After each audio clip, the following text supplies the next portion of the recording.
Have you ever trusted someone so much that you ignored all the signs until the truth slapped you in the face? That's exactly what happened to Miriam, until one ordinary evening turned her perfect life upside down. Let's begin. The city of Westbridge was alive as usual that evening. The streets hummed with life, car horns blaring, vendors calling out to customers, the warm glow of streetlights flickering against the pavement.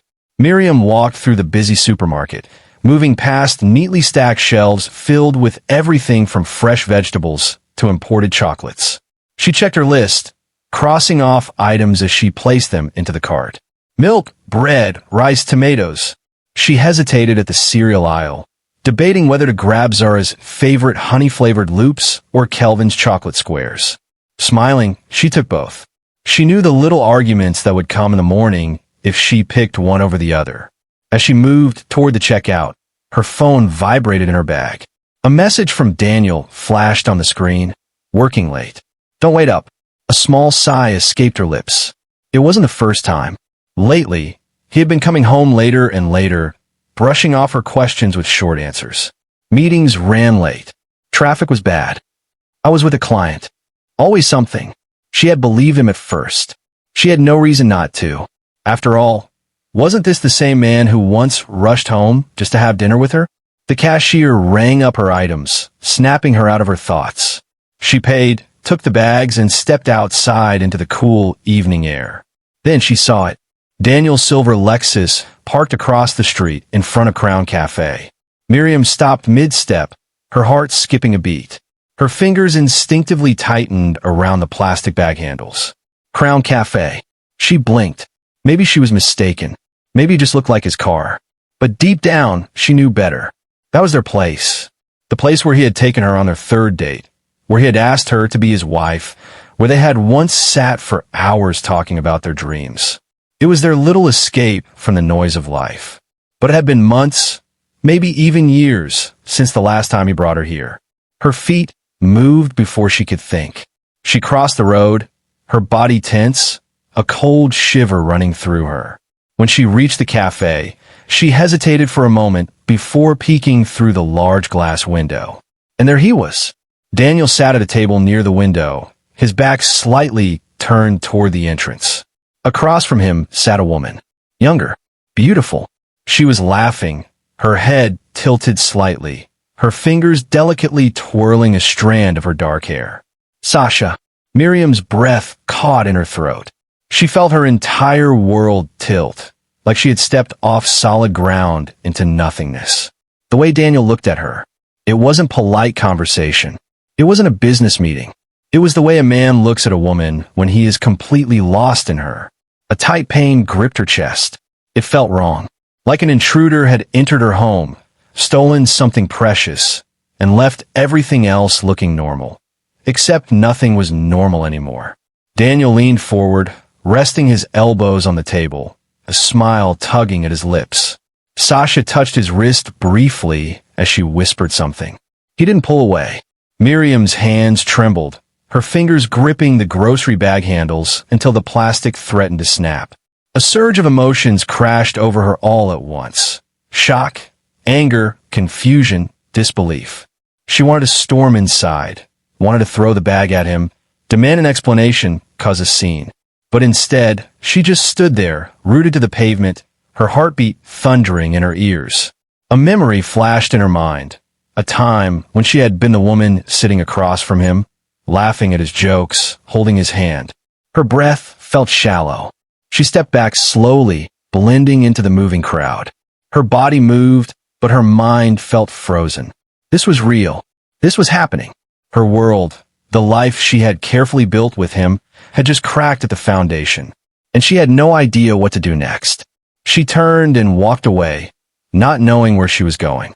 She needed air, space, anything but the suffocating weight pressing on her chest. The streets of Westbridge blurred around her as her feet carried her forward. She could hear the distant laughter of teenagers outside an ice cream shop, the sound of a bus screeching to a halt, the soft hum of a street musician playing a guitar. The world was moving on, unaware that hers had just come to a stop. She found herself at Willow Park, where she and Daniel used to bring the kids for Sunday picnics. She sank onto a bench, her grocery bags placed beside her, the plastic crinkling in the quiet night. Her hands moved to her lap, clenching and unclenching. Why? What things changed? Was it her? Had she become boring? Predictable? Had he fallen out of love? Her mind spiraled with questions, but no answers came. Just the image of them, Daniel and Sasha, laughing, whispering, lost in each other. She closed her eyes for a long moment, then exhaled. She couldn't stay here forever. With slow, deliberate movements, she picked up her grocery bags and made her way home. When she stepped into their apartment, the sound of Zara and Kelvin playing in the living room filled the air. Their innocent laughter sliced through her like a knife. She inhaled deeply, pushing down the storm inside her. They couldn't see her like this. "Mommy's home!" Zara cheered, running toward her with a wide grin. Kelvin followed, his small hands reaching for the grocery bags. Miriam forced a smile. "Yes, I'm home, my loves." She ruffled their hair, pretending everything was normal. She set the groceries on the kitchen counter, her movements slow, deliberate. She could hear the television playing in the background, some cartoon show Zara and Kelvin loved. The normalcy of it all felt surreal. She glanced at the clock. 7:45 p.m. Daniel would usually be home in an hour. But tonight, would he come straight home? Or would he stay with her? The thought made her stomach churn. She needed a distraction. She started putting away the groceries, her hands slightly shaking. "Mom, are you okay?" Zara's voice was soft, but filled with concern. Miriam turned, forcing another smile. "Of course, sweetie. Just a little tired." Zara studied her for a moment, then nodded, satisfied. She skipped back to the couch, joining Kelvin. Miriam exhaled. She needed time to think, to process, to figure out what came next, and most importantly, to decide if she was ready to confront Daniel. Before we continue, do me a quick favor. Hit that like button, drop a comment with your thoughts so far, and most importantly, subscribe. You won't want to miss what's coming next. And hey, share this with someone who loves a good twist. Alright, let's get back to the story. Miriam stepped into their home, setting the grocery bags on the counter with a weight heavier than the items inside. The warmth of the house, the familiar scent of lavender from the diffuser in the corner, and the faint sounds of Zara and Kelvin's laughter playing in the living room should have felt comforting. But instead, everything felt distant, as if she were watching her own life from behind a thick glass. She took a deep breath and moved to the kitchen. Her hands worked on autopilot, washing the vegetables, heating oil in the pan, reaching for the spices in their usual place. It was a routine she had performed 1,000 times, yet tonight, every sound felt amplified. The sizzle of onions hitting the pan, the rhythmic chopping of carrots, the clinking of plates, everything was louder, sharper. "Mommy, can we have extra sauce today?" Kelvin's voice pulled her back. He stood near the counter, his bright eyes expectant. "Of course, sweetheart," she replied, her voice steady despite the storm brewing inside her. She ruffled his hair, masking her turmoil with a practiced smile. Kelvin grinned and ran back to the living room, where Zara was sprawled on the rug, flipping through one of her books. The front door clicked open. Daniel was home. Miriam felt her heartbeat quicken, but she forced herself to keep stirring the pot as if nothing had changed. Footsteps approached, slow and casual. Then, the scent of his cologne filled the space, a scent she had once loved but now felt suffocating. A gentle kiss landed on her forehead. It was his usual greeting, the same small act of affection he had done for years. But tonight she flinched. It was subtle, barely noticeable, but she knew he felt it because his lips lingered a second too long before he pulled away. Her fingers gripped the wooden spoon tighter. "Long day?" Daniel asked, his voice smooth, effortless. Miriam turned to him, studying him for the first time with new eyes. He looked the same, his neatly pressed shirt, his relaxed posture, the slight shadow of stubble along his jaw. But now, she saw the details she had overlooked before. His phone, always in his pocket. His smile, quick but distant.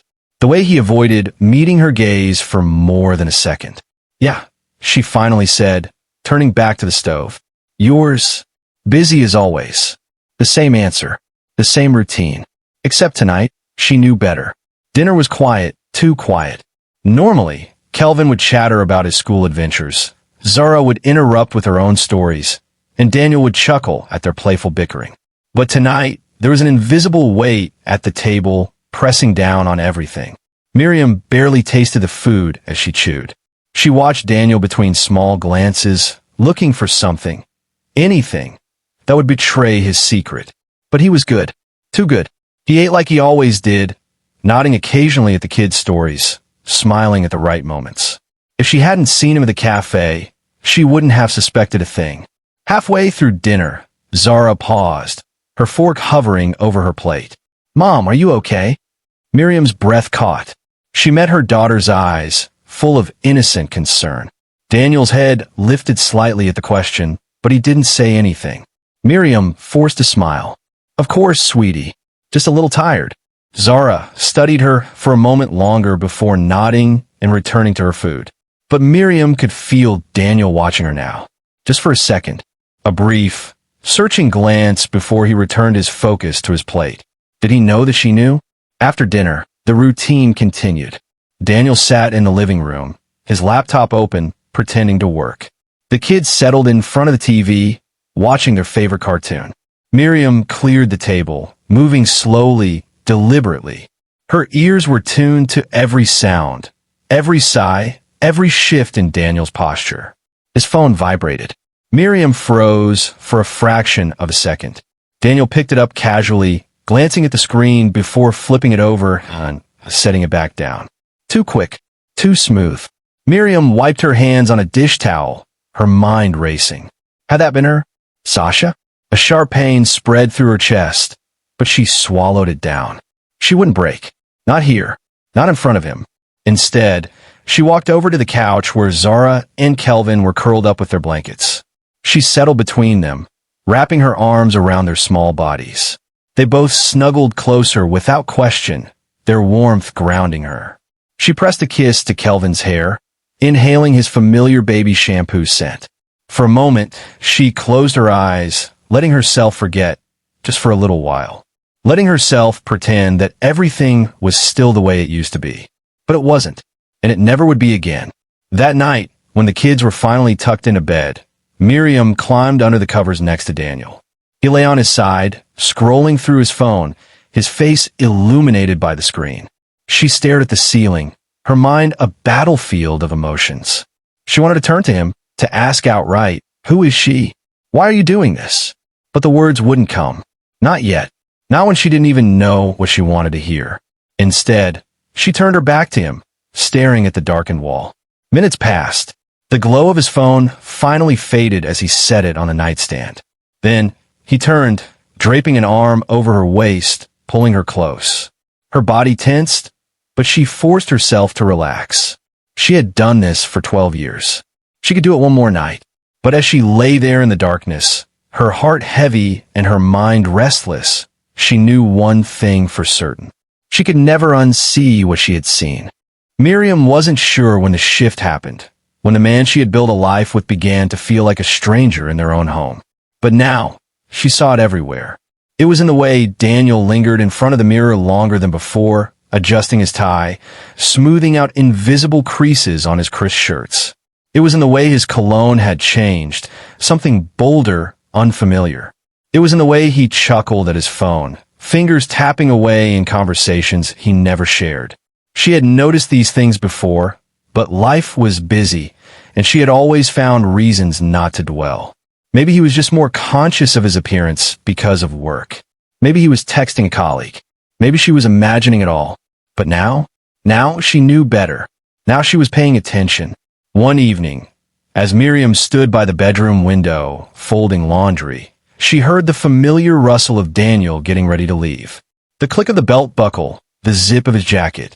Her hands stilled over a neatly folded towel. She turned around just as he grabbed his keys from the dresser. "Going somewhere?" she asked, keeping her voice light. Casual. Nonchalant. Daniel barely glanced up. "Yeah, work dinner. You know how it is." She nodded, studying his reflection in the mirror as he adjusted his cufflinks. Too smooth. Too practiced. Did he even realize he had said, "Work dinner," without hesitation? Like he had the answer ready before she even asked. She stepped closer, resting her hand on the bedpost. "Where's the dinner?" He finally turned, his expression easy, as if this conversation meant nothing. "That new place, Crescent Lounge. Fancy, overpriced, the usual." Miriam simply nodded. She had never heard of Crescent Lounge, but she wouldn't ask. Not yet. Instead, she gave a small smile. "Have fun." Daniel hesitated, just for a second, before smiling back. "Thanks." Then, he grabbed his jacket and was gone. Miriam stood in the quiet bedroom, staring at the closed door. Her fingers unconsciously twisted the corner of the towel she was holding. He was lying. The realization settled over her like a thick fog. She had suspected it, but hearing it so effortlessly come from his lips made it real. She walked over to his side of the closet, where his suits and shirts hung in neat, perfect rows.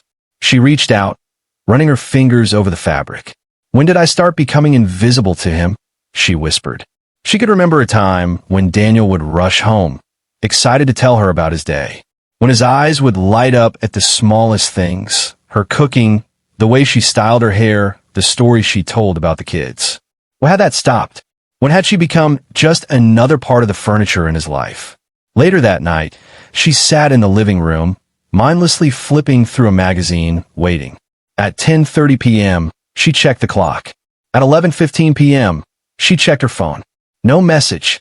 By midnight, her heart was pounding with unspoken frustration. Daniel always texted, even if it was a quick heading home soon. Tonight? Nothing.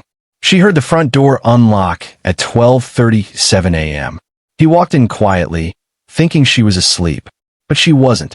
She was sitting in the dim glow of the living room lamp, her magazine long forgotten on the coffee table. Daniel paused when he saw her, his surprise flickering across his face for only a second before he smiled. "Hey, you're still up?" Miriam nodded slowly, watching him. "Yeah, couldn't sleep." He walked over, dropping his keys on the table. The dinner ran longer than expected. "You know how these things go." She gave a small, unreadable smile. "Yeah, I know how it is." He didn't notice the way her fingers gripped the edge of the couch. Didn't notice the way she was studying him like a puzzle she was trying to solve. She could smell the faintest trace of perfume on his shirt, one that wasn't hers. Daniel stretched. "I'm exhausted. I'll see you in bed." She nodded, watching as he disappeared down the hallway. As soon as he was out of sight, she exhaled slowly, pressing a hand against her chest. Her worst fear wasn't just suspicion anymore. It was becoming real. The next morning, Miriam met up with her best friend, Tasha, at a cozy cafe in Westbridge. Tasha was the kind of person who always spoke her mind, and right now, Miriam needed honesty. After taking a sip of her coffee, Tasha leaned in. "Okay, spill. You have that look." Miriam sighed, stirring her tea. "It's Daniel." Tasha raised an eyebrow. "What did he do?" Miriam hesitated. "I don't know for sure, but something's wrong. He's been acting different. Late nights. Secretive. Smiling at his phone like a teenager in love." Tasha set her cup down with a thud. "Miriam, that's not just acting different. That's suspicious." Miriam chewed on her lip. "I don't want to jump to conclusions." "Jump to conclusions?" "Girl, you're already standing on the edge of the cliff." Miriam let out a small, humorless laugh. I need to be sure. I need proof before I do anything." Tasha folded her arms. "And then what? What's the plan?" Miriam exhaled, shaking her head. "I don't know yet." Tasha studied her for a moment before sighing. "Miriam, listen to me. You deserve the truth. If he's lying, you need to know." Miriam looked down at her hands. "I just need a little more time." Tasha reached across the table, squeezing her hand. "Then take it, but don't lose yourself in the process." That night, as Miriam prepared for bed, she found herself back in Daniel's closet, running her hands over his shirts once more. She traced the familiar stitching of his favorite blue button-down. The fabric felt the same, but everything else had changed. She wasn't ready to confront him. Not yet. But one thing was clear. The man she had loved for 12 years was slipping away, and she had no idea how to stop it. The afternoon sun hung low, casting long shadows over the pavement as Miriam parked near the school gate. She had arrived early, as usual, enjoying these quiet moments before the flood of parents and children filled the space with chatter. She tapped her fingers on the steering wheel, eyes drifting toward the street when something, or rather, someone, caught her attention. A woman stepped out of the cab a few meters away. Sleek red dress, heels clicking against the pavement, dark wavy hair that cascaded down her back. Even from a distance, she radiated confidence. Miriam's breath hitched. Sasha. The name burned in her mind as she watched the woman smooth down her dress and adjust the small purse on her shoulder. But what made Miriam's pulse quicken wasn't just seeing Sasha, it was where she was. She wasn't at a restaurant. She wasn't disappearing into an office building. She was walking down Miriam's own street. Miriam's grip on the steering wheel tightened as she watched Sasha stop in front of a familiar house. The two-story white home with a blue door. Mrs. Osei's house. Miriam's heart pounded. What is she doing here? Mrs. Osei was a well-known figure in the neighborhood, an older woman who loved hosting community gatherings. She was the type to welcome anyone with open arms, always insisting on feeding guests even if they had only dropped by for a minute. Was Sasha a guest? A friend? Or had she been here before? Many times, right under Miriam's nose? She swallowed hard, her fingers trembling as she reached for her phone. She wanted to snap a picture, to have proof, to do something. But what? Confront her here, on the street? March into Mrs. Osei's house and demand answers? Instead, she sat frozen, watching as Sasha disappeared inside like she belonged there. The school bell rang, jolting Miriam from her daze. The street suddenly came alive with laughter and the scuffling of small feet as children poured out of the gate. Kelvin was the first to spot her car, waving excitedly before rushing over, his backpack bouncing behind him. Zara followed at a slower pace, her face buried in a book, as always. Miriam forced a smile, her mind still spinning. Hey babies, how was school? Kelvin climbed into the back seat, launching into a dramatic retelling of his day. Something about a science project, a lizard, and a boy named Jaden who got detention. Zara barely glanced up from her book as she slid into the front seat. It was fine. Miriam nodded, pretending to listen as she started the car. But her thoughts were elsewhere. Sasha had been just a few houses away. Had Daniel been here too? Had he sat in that very living room, sipping tea, while Miriam went about her daily routine like a fool? As she drove home, Miriam stole glances at the houses lining their street, suddenly feeling as if she were in unfamiliar territory. Had she been blind all this time? That evening, dinner was quieter than usual. Kelvin chattered away, but Zara was more observant. She glanced up from her plate, her sharp eyes narrowing slightly. Mom, are you okay? Miriam forced another smile. Of course, sweetheart. What? You're stirring your soup, but you're not eating it. Miriam blinked down at her untouched bowl, quickly grabbing a spoonful. Just a little tired.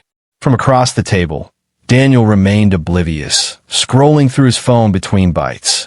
He looked relaxed, comfortable. Miriam studied him carefully, watching for any change in his expression, any flicker of guilt. Nothing. She placed her spoon down and took a slow breath. I ran into someone today. Or rather, I saw someone. Daniel barely looked up. Oh. Miriam wiped her hands with a napkin, her gaze never leaving his face. A woman named Sasha. It was quick, a flash of something in his eyes. A slight pause before he spoke. Who? Miriam's stomach twisted. That second of hesitation was all the confirmation she needed. She wanted to push. She wanted to say, don't lie to me. She wanted to throw her plate across the table, to make him look her in the eye and admit what he had done. But she didn't. Not yet. Instead, she let the silence hang between them, let the weight of his answer settle in the air. Daniel gave a small, dismissive chuckle. Don't know her. Miriam tilted her head slightly, pretending to consider his words. That's strange. She seemed familiar with our street. Daniel took another bite of his food, chewing slowly. Probably just visiting someone. Maybe. Miriam smiled tightly, picking up her spoon again. She had played the game, and now she knew. He was lying to her face. Miriam's transformation was not loud. It did not come with yelling or broken dishes. She did not throw accusations or demand answers. She simply stopped. She stopped asking Daniel where he was going, what time he would be back, or if he had eaten. She stopped peeking at his phone when it buzzed late at night. She stopped waiting by the window when he came home past midnight. Instead, she started living. She filled her days with laughter that had nothing to do with Daniel. She took longer to get dressed in the mornings, carefully selecting outfits that made her feel beautiful. Not for him, for herself. She went to lunch with friends, stayed longer at community meetings, and found new hobbies. She signed up for fitness class, even though she had never been the gym type.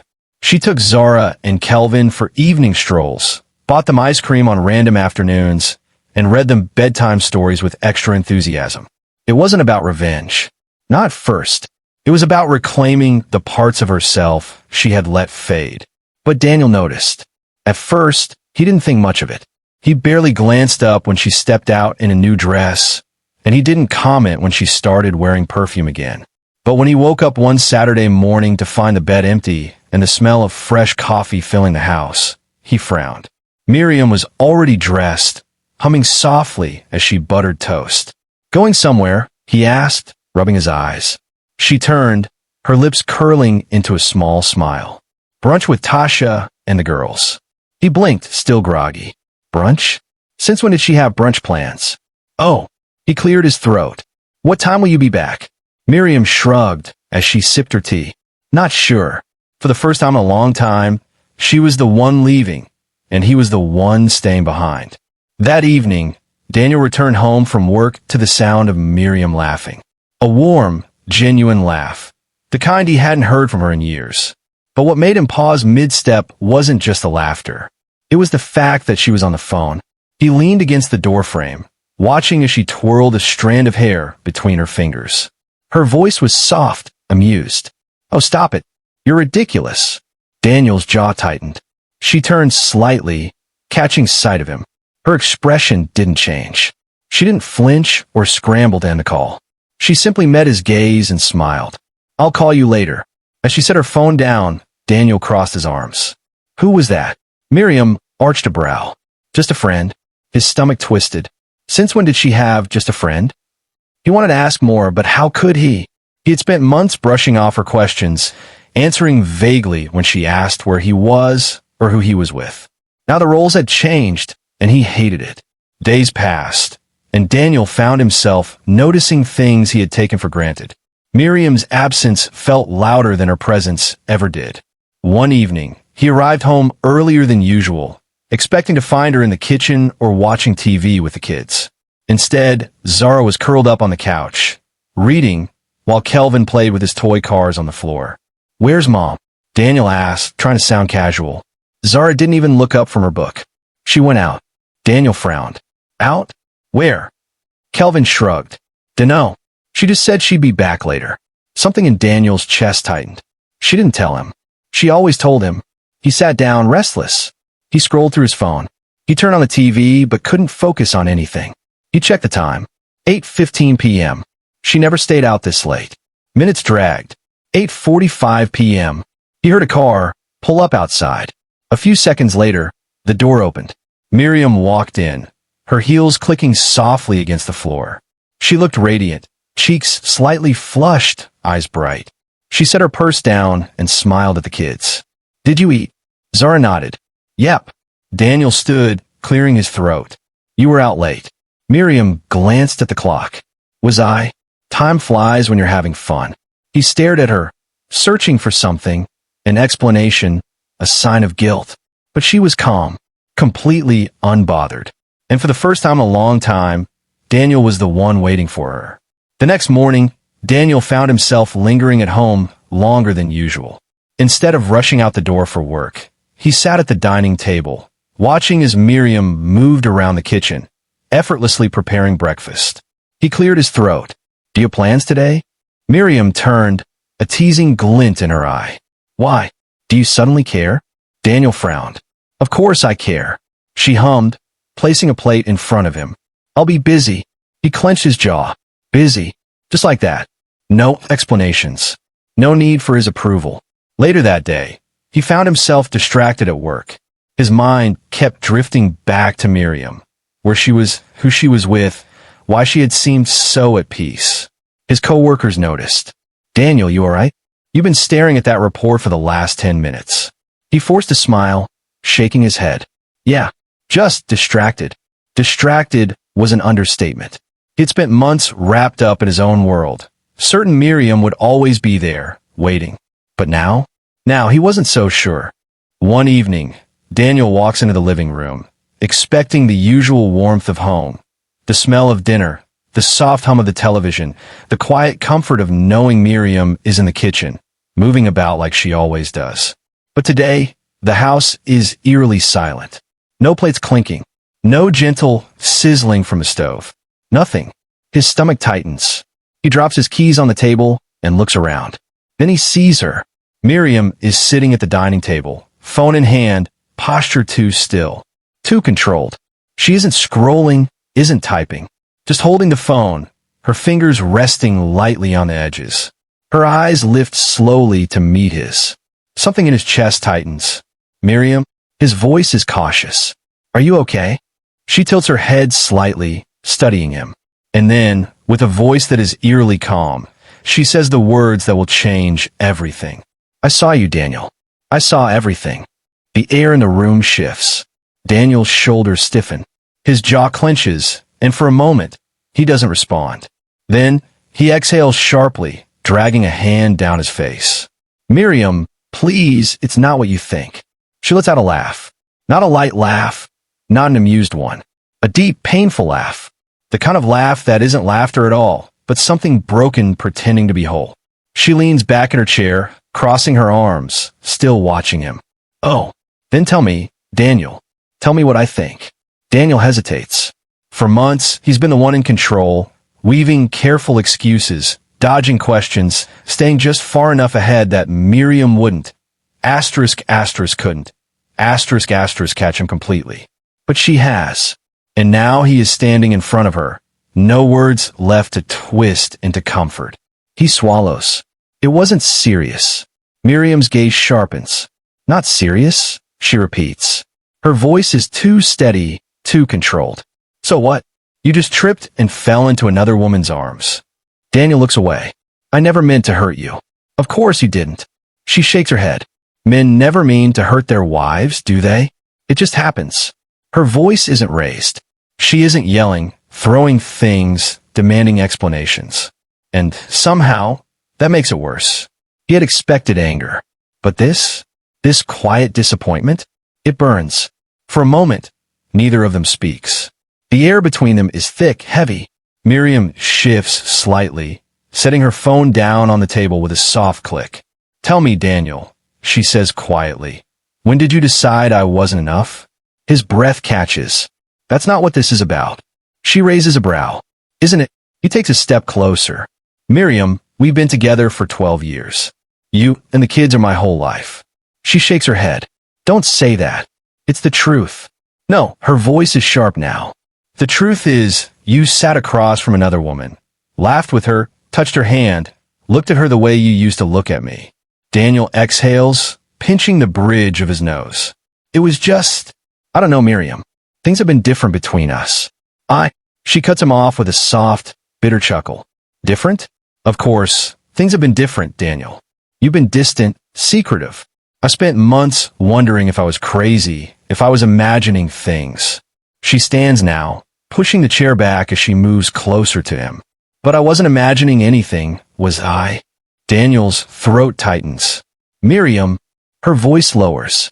"Tell me the truth." His mouth opens, then closes. Because what truth is there to tell? That it started small? That he liked the attention? That, somewhere along the way, he stopped feeling guilty? He looks at her, really looks at her. And for the first time, he realizes just how tired she looks. How heavy the months of doubt and heartbreak have weighed on her. And for the first time since this all started, he understands. He has already lost her. Miriam doesn't wait for him to answer. She exhales slowly, nodding as if finally seeing something clearly. She reaches for her phone and picks it up again. "I think you should leave." Daniel's eyes widen. "Miriam." She shakes her head. "Not forever. Just for now." His stomach twists. "And if I don't?" She meets his gaze, unwavering. "Then I will." The finality in her tone shakes him.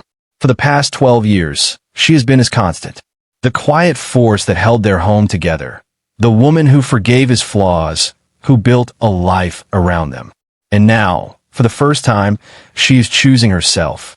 He watches as she steps past him, moving toward the hallway. Her voice is softer when she speaks next. The kids will be back soon. I don't want them to see us like this. A lump rises in his throat. He wants to reach for her, to pull her close, to make her believe that them, can still be fixed. But he doesn't, because deep down he knows. Some things, once broken, can never be the same again.